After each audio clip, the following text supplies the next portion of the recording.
Milestone school and কলেজে যখন বিমানটাই পড়ে গেল তখন সাথে সাথে আগুন ধরলো।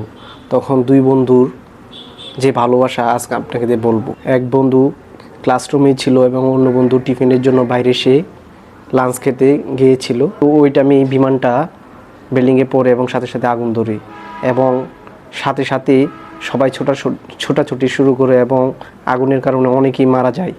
ওই সময় একটা যে বন্ধুটি টিফিনের জন্য বাইরে গেছে সে দৌড়ে ওই অগ্নিকাণ্ডের ভিতরে ঢোকার জন্য চেষ্টা করে, কিন্তু অন্যান্য মানুষ তাকে ঢুকতে দেয় না। বলছে যে যারা এটার ভিতরে আছে সবাই মারা গেছে, কিন্তু সে বিশ্বাস করে নাই। দৌড়ে গিয়ে বন্ধুকে ধরলো এবং বন্ধুটি জীবিত পেল।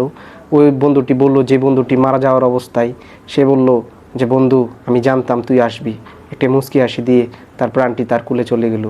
আর বন্ধুর প্রতি বন্ধুর ভালোবাসা এবং বিশ্বাস তো মরার আগ পর্যন্ত আছে এবং থাকবে।